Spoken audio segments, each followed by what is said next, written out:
বাতিল মিন বাইনি ইয়াদাইহি ওয়া লা মিন খালফিহি, যে এমন একটা কোরআন কিতাব যে বাতিল তাকে গ্রাস করতে পারে না, সামনে থেকেও পারে না, পিছন থেকেও পারে না। এটা আমার শক্তিশালী জ্ঞান এবং শক্তিশালী ইলম। হাদিসে বর্ণিত আছে, যখন জিবরাইল আমিন রাসূল কারীম সাল্লাল্লাহু আলাইহি ওয়াসাল্লামের কাছে ওহী নিয়ে আসতেন, কোরআনে কারীমের কোন আয়াত নিয়ে আসতেন, তো এই ওহীকে সংরক্ষণ করার জন্য জিবরাইল ফেরেশতার আশেপাশে আসমান থেকে জমিন পর্যন্ত ৭০,০০০ ফেরেশতা তার সঙ্গে থাকতেন। সুবহানাল্লাহ, ৭০,০০০ ফেরেশতা জিবরাইল ফেরেশতার সঙ্গে থাকতেন। তাহলে ওহীর ইলমটা কত মজবুত, এর মধ্যে কোনো সন্দেহ নাই, মিথ্যার কোনো সংমিশ্রণ নাই। তো এইজন্য ওহীর গুরুত্ব বড়ত্ব বুঝবার জন্য ইমাম বুখারী রাহিমাহুল্লাহু তাআলা ঈমানের পূর্বে ভূমিকা স্বরূপ ওহীর আলোচনা এনেছেন। এরপর বান্দার উপর সবচেয়ে বড় কর্তব্য হলো আল্লাহর উপর ঈমান নিয়ে আসা। আমরা যত আমল করি, সমস্ত আমলের মধ্যে সর্বশ্রেষ্ঠ আমল হলো ঈমান। ঈমান চেয়ে আফজল শ্রেষ্ঠ আর কোনো আমল নেই। আমরা যত আমল করি, সমস্ত আমল গ্রহণযোগ্য হওয়ার মূল ভিত্তি হলো ঈমান। যদি আমাদের মধ্যে ঈমান না থাকে, তাহলে আমি একটা যত আমল করব, কোন আমল গ্রহণযোগ্য হবে? গ্রহণযোগ্য হবে না। যারা কাফের, মুশরিক, অমুসলিম, নাস্তিক, মুরতাদ, তারা যে সমস্ত ভালো কাজ করে, যত বেশি ভালো কাজ করুক না কেন, কিন্তু দুনিয়ার মধ্যে সামান্য বিনিময় পেতেও পারে, নাও পেতে পারে, কিন্তু ঈমান না থাকায় আখিরাতে পরকালে তার কোনো বিনিময় পাবে না। আল্লাহ তাআলা কোরআনে কারিমে বলেন, ওয়াল্লাযীনা কাফারু আ'মালুহুম কাসারাবিন বাকিয়াতিন ইয়াহসাবুহু যামানু মাআ। যারা কাফের, অমুসলিম, আল্লাহকে বিশ্বাস করে না, তাদের আমল কেমন? মরীচিকার ন্যায়। যে মরীচিকাকে পিপাসার্ত ব্যক্তি পানি মনে করে, যখন পানি মনে করে সেখানে যায় আর কিছুই পায় না, ঠিক কাফেরদের আমল এমন, এগুলো সব বরবাদ, আখিরাতে কোনো বিনিময় পাবে না। আর যার মধ্যে ঈমান আছে, তার সামান্য আমলের অনেক মূল্য আছে। অল্প আমল করবে, ঈমানের বরকতে আল্লাহ পাক রব্বুল আলামিন তাকে বিশাল পুরস্কার দান করবেন। বিভিন্ন হাদিস তার ব্যাখ্যা বিশ্লেষণ বর্ণিত আছে। এই জন্য কিতাবুল ঈমান থেকে কিতাবটি তিনি আরম্ভ করেছেন। এরপরে ঈমানের মাধ্যমে সমাপ্ত করেছেন, যেহেতু সহিহ বুখারীর সর্বশেষ অধ্যায় হলো কিতাবুত তাওহীদ। এটা হলো বুখারী শরীফের সর্বশেষ অধ্যায়। তাওহীদ হলো ঈমানের মূল ভিত্তি। ঈমানের মূল ভিত্তি তাওহীদের উপর, যাতে আমাদের প্রতিটি কথার মাধ্যমে, প্রতিটি আমলের মাধ্যমে তাওহীদ প্রকাশ পায়। তাওহীদের উপর ঈমানের মূল ভিত্তি। যার মধ্যে তাওহীদ নাই, তার ঈমান নাই। যার মধ্যে তাওহীদ আছে, তার ঈমান আছে। তো এখানে একটা প্রশ্ন আসে যে ইমাম বুখারী রাহিমাহুল্লাহু তাআলা কিতাবুত তাওহীদকে শেষে কেন নিয়ে আসলেন? যদি ঈমানের মূল ভিত্তি তাওহীদের উপর, তাহলে প্রয়োজন ছিল কিতাবুল ঈমানের পরে কিতাবুত তাওহীদকে উল্লেখ করা। যে কিতাবুল ঈমানের পর কিতাবুত তাওহীদকে উল্লেখ না করে তিনি কিতাবুত তাওহীদকে, তাওহীদের আলোচনা সর্বশেষ কেন আনলেন? এর কারণটা কি? এর অনেকগুলো উত্তর আছে। তিনটা উত্তর আমি আপনাদের সামনে উল্লেখ করছি। এক নম্বর উত্তর হলো যে ঈমানে যতগুলো বিষয় আছে, ওই সমস্ত বিষয় বিভাগে বিভক্ত। কিছু আছে ঈমানের ইতিবাচক বিষয়, কিছু আছে ঈমানের নেতিবাচক বিষয়। ইতিবাচক বিষয় অর্থ হলো ঈমানদার হতে হলে এই বিশ্বাস পোষণ করা জরুরি, এই আকীদা রাখা জরুরি, এই আকীদা পোষণ করা জরুরি। এটা ঈমানের ইতিবাচক বিষয়। আল্লাহকে এক বলে বিশ্বাস করা জরুরি, আল্লাহর সাথে কোনো শরীক নাই, আল্লাহ খালিক, আল্লাহ মালিক, আল্লাহ রব, আল্লাহ রাজ্জাক, আল্লাহ গফফার, লাইসা কামিসলিহি শাইউন ওয়া লাম ইয়াকুল লাহু কুফুয়ান আহাদ, লাম ইয়ালিদ ওয়া লাম ইউলাদ, আল্লাহুস সামাদ। এগুলো সব বিশ্বাস করা জরুরি, আকীদা পোষণ করা জরুরি, ইত্যাদি ইত্যাদি। এগুলো ঈমানের ইতিবাচক বিষয়। আর কিছু আছে ঈমান নেতিবাচক বিষয়, যে ঈমানদার হতে হলে এমন এমন আকীদা পোষণ করা যাবে না, এই বিশ্বাস পোষণ করা যাবে না। এগুলো ভ্রান্ত বিশ্বাস। যদি ভ্রান্ত বিশ্বাস কারোর মধ্যে থাকে, সে ঈমানদার হতে পারবে না। তো ইমাম বুখারী রাহিমাহুল্লাহু তাআলা কিতাবুল ঈমান থেকে কিতাবুত তাওহীদের আগ পর্যন্ত ঈমানের ইতিবাচক বিষয়গুলো উল্লেখ করেছেন। আর কিতাবুত তাওহীদ থেকে শেষ পর্যন্ত তিনি ঈমানের নেতিবাচক বিষয়গুলো উল্লেখ করেছেন। যে এইজন্য কিতাবুত তাওহীদ থেকে শেষ পর্যন্ত 58টি পরিচ্ছেদ আছে কিতাবুত তাওহীদের মধ্যে। 58তম পরিচ্ছেদ হলো আজকে যে পরিচ্ছেদটা পড়া হলো, যে পরিচ্ছেদের মাধ্যমে ইমাম বুখারী রাহিমাহুল্লাহু তাআলা এই সহিহ বুখারী শরীফকে সমাপ্ত করেছেন। প্রত্যেকটি পরিচ্ছেদের মাধ্যমে ইমাম বুখারী রাহিমাহুল্লাহু তাআলা কোনো না কোনো একটা ফিরকায়ে বাতিলকে খণ্ডন করেছেন। কোন কোন পরিচ্ছেদের মাধ্যমে জামিয়াকে খণ্ডন করেছেন, একটা ভ্রান্ত মতবাদ, ভ্রান্ত দল। কোন কোন পরিচ্ছেদের মাধ্যমে কাররামিয়াকে খণ্ডন করেছেন, ওটা আরেকটা ভ্রান্ত দল।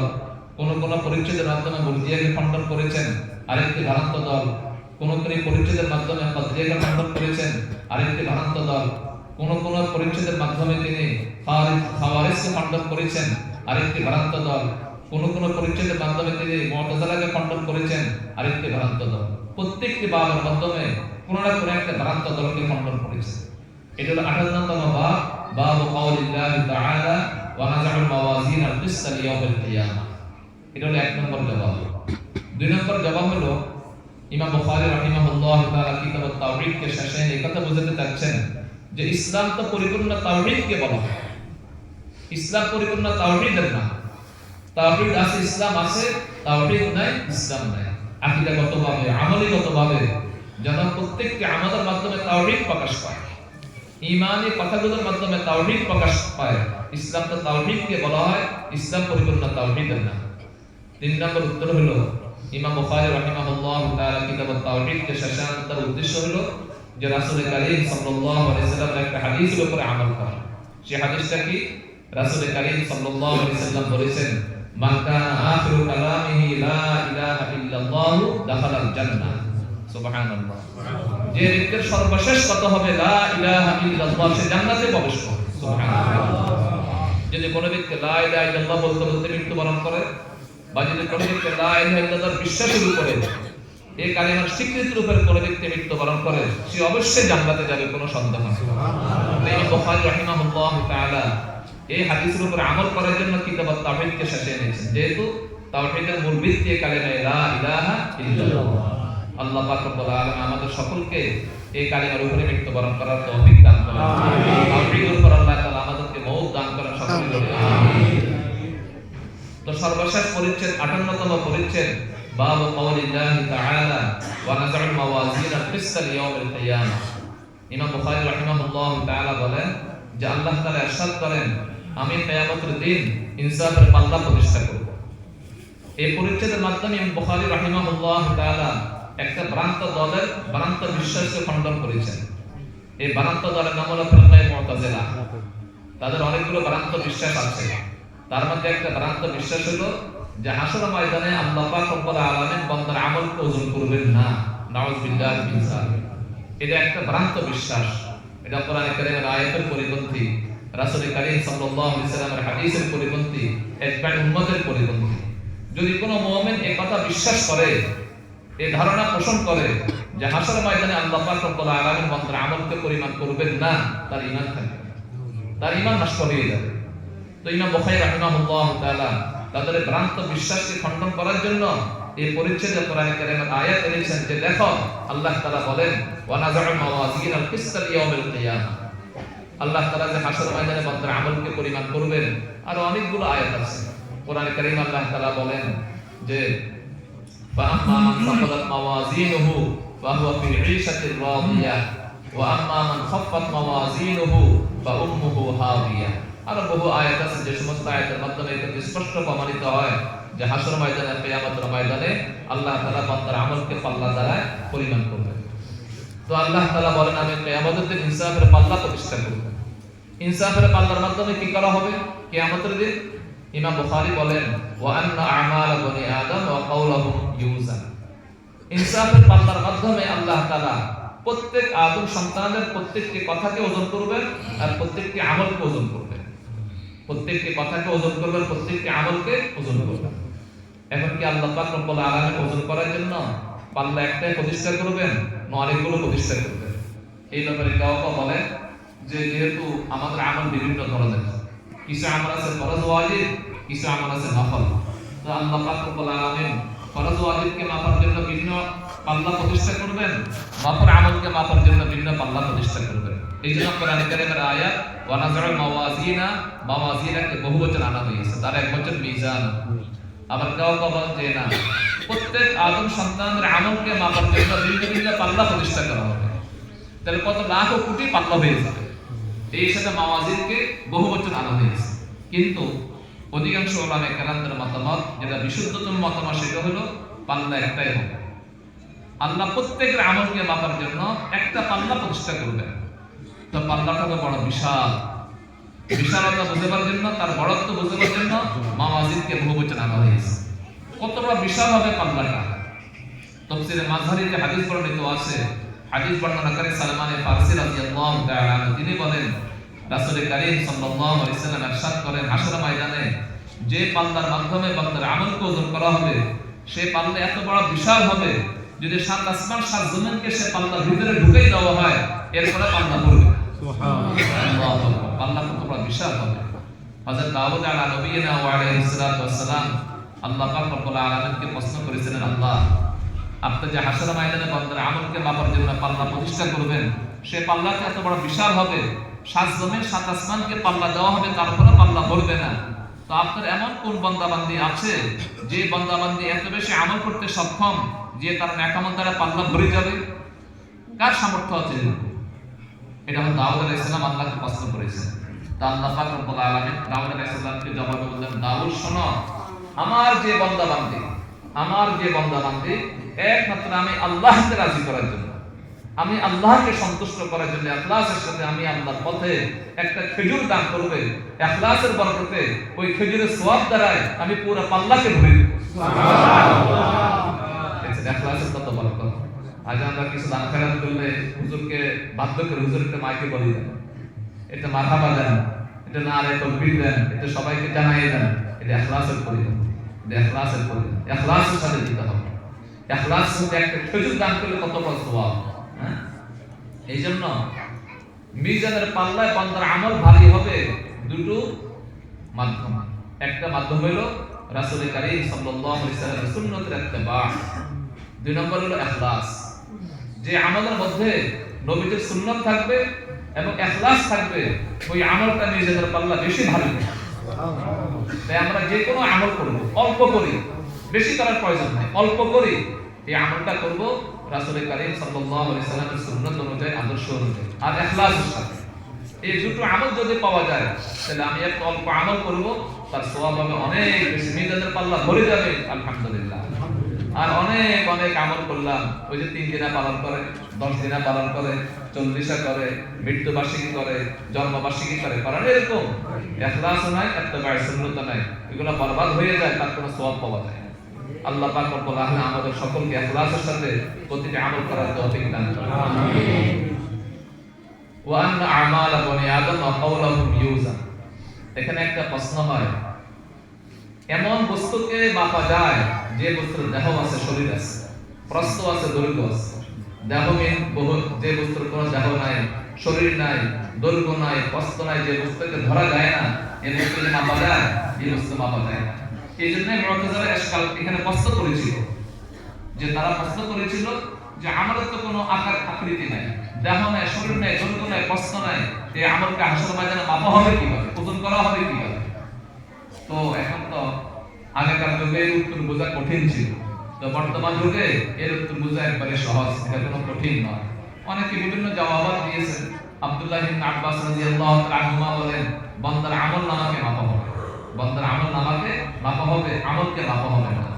আবার কাউকে জবাব দিয়েছেন, আমরা যতগুলো কথা বলি, যতগুলো আমল করি, হাসর ময়দানে আল্লাহ পাক রব্বুল আলামিন আমাদের প্রত্যেকটি আমলকে, প্রত্যেকটি কথাকে দেহের রূপ দান করবেন, আকৃতি দান করবেন, বাহ্যিক আকৃতি দেহের রূপ দিয়ে তারপরে সে আমলকে মাপা হবে। কিন্তু এই যে আমলকে মাপা হবে, এই মাপা কার কাজ? আল্লাহর কাজ। এই মাপাটা কার কাজ? আল্লাহ। পরিমাণ করবেন কে? আল্লাহ। কোন ফেরেশতাও করবে না, মানুষও করবে না, আল্লাহ পরিমাণ করবেন। তো আল্লাহ পাক রব্বুল আলামিন এত বড় শক্তিশালী, দেহবিহীন আমলকে, দেহবিহীন কথাকে আল্লাহ পাক রব্বুল আলামিন মাপার ক্ষমতা রাখেন এবং শক্তি কি রাখেন। দেখেন বর্তমান যুগে, এই আধুনিক বিজ্ঞানের যুগে বিজ্ঞানীরা এমন অনেক যন্ত্র আবিষ্কার করেছে যে যন্ত্রের মাধ্যমে দেহবিহীন বস্তুকে মাপা হয়। গরমকালে গরমের পরিমাণ মাপা হয়, শীতকালে শীতের পরিমাণ মাপা হয়, ডায়াবেটিস মাপা হয়, জ্বরের পরিমাণ মাপা হয়। এগুলোর কি আকৃতি আছে? কোনো আকৃতি নেই। তাহলে আল্লাহ প্রদত্ত জ্ঞান দ্বারা যদি একজন ক্ষুদ্র মানুষ এমন যন্ত্র আবিষ্কার করতে পারে যে যন্ত্রের মাধ্যমে দেহবিহীন বস্তুকে মাপা যায়, তাহলে আল্লাহর জ্ঞান কত বেশি। সে আল্লাহ পাক রব্বুল আলামিন কি দেহবিহীন, শরীরবিহীন আমলকে মাপার ক্ষমতা রাখেন না? অবশ্যই রাখেন। ওয়া আন্না আমাল বনি আদম ওয়া কাওলাহুম তুজান। ওয়া ক্বালা মুজাহিদ রাহিমাহুল্লাহু তাআলা আল কিসতাস আল আদল বিল রুমিয়া। ইমাম তাফসীর হযরত মুজাহিদ রাহিমাহুল্লাহু তাআলা বলেন, যে রুমি ভাষায়ও কিসতাসুন ইনসাফের অর্থে ব্যবহৃত হয়। ইমাম বুখারীর একটা নিয়ম হলো, যদি যে পরিচ্ছেদের মধ্যে এমন কোন শব্দ আসে যে শব্দের সাথে কোরআন কারীমের কোন আয়াতের সামঞ্জস্যতা আছে, ইমাম বুখারী রাহিমাহুল্লাহ তাআলা কোরআন কারীমের সেই শব্দেরও ব্যাখ্যা বিশ্লেষণ করেন। এখানে পরিচ্ছেদে এসেছে ওয়া নাযারুল মাওয়াজিন কিসতাল ইয়াউমিল কিয়ামাহ, এই কিসতার সাথে কিসতাসের সম্পর্ক আছে। কিসতাসুন এটা কোরআন কারীমের একটি শব্দ। কোরআন কারীমে আল্লাহ তাআলা ইরশাদ করেন ওয়াজিনু বিল কিসতাসিল মুস্তাকিম, যে তোমরা মাপার জন্য, ওজন করার জন্য সঠিক পাল্লা ব্যবহার করো, সঠিক পাল্লার মাধ্যমে ওজন করে দাও, মেপে দাও, পরিমাপ করে দাও। তো কিসতাসুন এটা কিসতার সাথে সামঞ্জস্য থাকার কারণে ইমাম বুখারী রাহিমাহুল্লাহ তাআলা কিসতাসের ব্যাখ্যা করলেন যে মুজাহিদ রাহিমাহুল্লাহ তাআলা বলেন রুমি ভাষা কিসতাসুন ইনসাফের অর্থে ব্যবহৃত হয়। ওয়া ইয়াকাল আল কিসত মাসদারুল মুকসিত, এবং বলা হয় কিসত মুকসিতের মাসদার।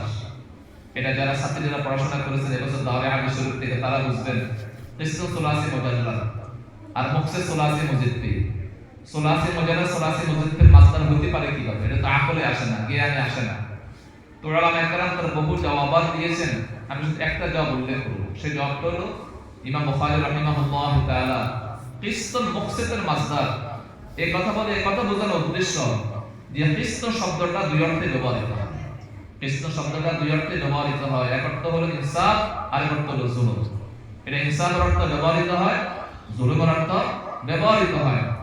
সাধারণত যদি কিসত শব্দটা সুলাসি মুজাদ্দি থেকে আসে তো ইনসাফের অর্থে ব্যবহৃত হয়। যেমন কোরআনে কারীমে আল্লাহ তাআলা বলেন ইন্নাল্লাহা ইউহিব্বুল মুকসিতিন, ইন্নাল্লাহা ইউহিব্বুল মুকসিতিন।